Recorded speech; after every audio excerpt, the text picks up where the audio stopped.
Kita berada di sebuah pohon raksasa yang hidup sudah ratusan tahun, teman-teman. Pohon ini tumbuh di petilasan Raja Majapahit pertama, yaitu Sri Jakartareja Jayawardana, atau lebih terkenal dengan Raden Wijaya, teman-teman. Kita lihat suasana magis di tempat ini sangat kental sekali, teman-teman, ya. Pohon ini ketinggian mungkin bisa 40 meter.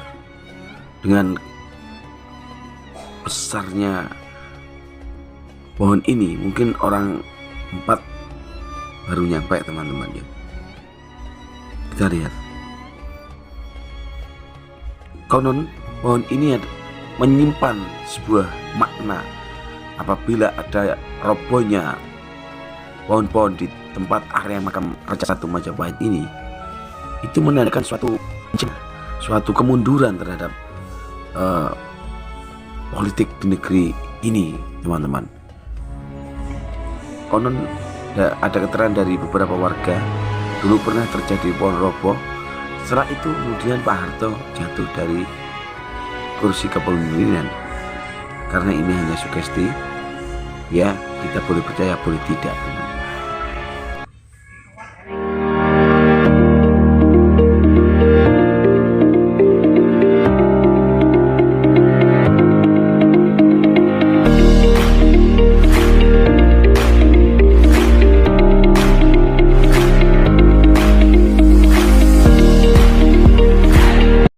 Assalamualaikum warahmatullahi wabarakatuh. Salam rahayu, salam budaya. Kali ini kita berada di makam atau petilasan Raja pertama Majapahit, yaitu Sri Kertareja Jayawardana.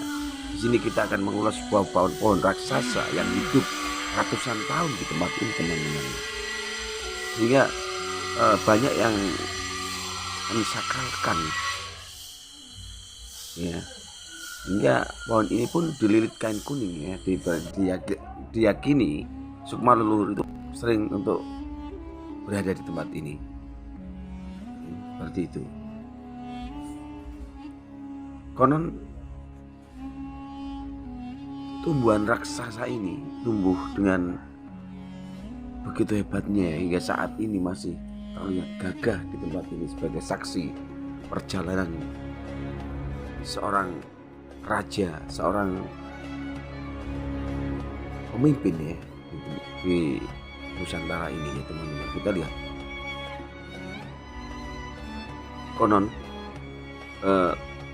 area lokasi Raja pertama Majapahit ini banyak ditumbuhi tumbuhan pohon-pohon sakral seperti pohon Brahmastra, atau yang saat ini lebih dikenal dengan pohon beringin, teman-teman, ya.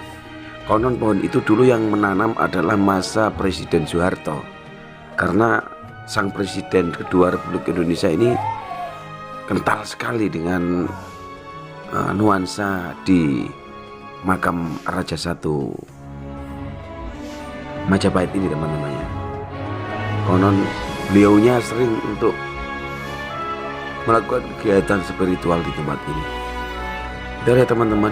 Pohon ini menjadi saksi semua perjalanan politik mulai kerajaan hingga saat Nusantara ini merdeka menjadi republik, ya. Kita lihat dililitkan putih dan kotak-kotak. Ini dipasang oleh seorang Purna dan Ramil, yaitu, kita lihat, teman-teman, ya.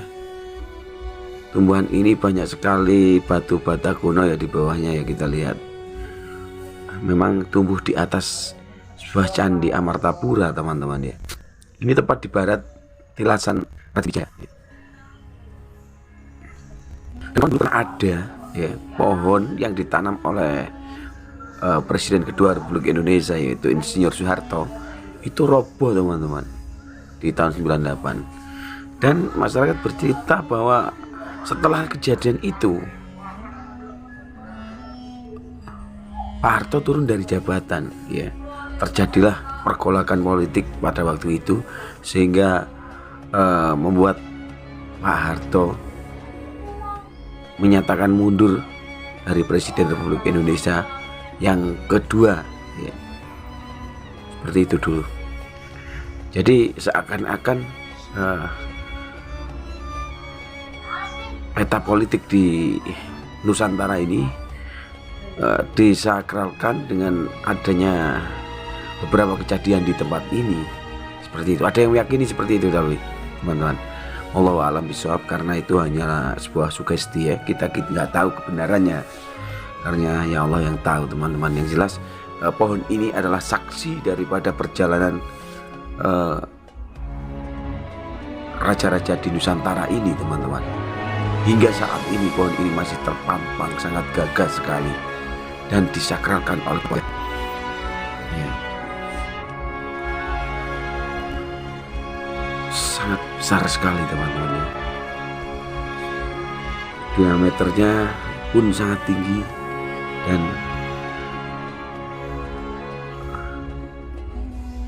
pohon ini bisa mengayomi beberapa masyarakat yang ingin bersantai ria di tempat ini, teman-teman. Ataupun mengayomi para spiritual yang ingin mengirimkan doa kepada leluhur ya, terutama di makam Raden Wijaya ini ya, Raden Wijaya sang Raja Majapahit pertama. Di sini juga sering terdengar tokek besar ya, yang berbunyi. Begitu kita dekati, kita cari, bunyi itu hanya tinggal bunyi, teman-teman ya, tapi tokeknya tidak ada gitu. Mungkin di saat kita vlog ini kita terdengar suara tokek, tapi begitu kita benar, teman-teman, sangat besar sekali sih, yang jelas.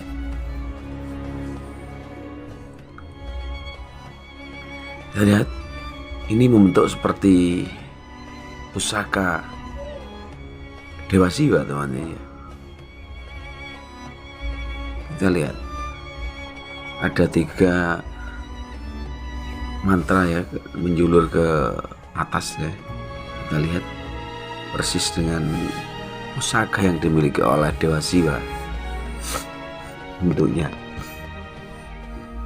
Ini kalau kita shot dari wilayah utara barat ya, teman-teman ya. Dan ini ada jongkop di samping pohon ini ya, ada jongkop tempat untuk melakukan kegiatan spiritual atau tafakur ya untuk orang muslim ya. Di jongkop itu ya, jongkop kecil yang melingkar. Kita lihat konon salah satu jenderal pernah melakukan kegiatan di jongkop kecil ini ya, dan kemudian menjadi seorang yang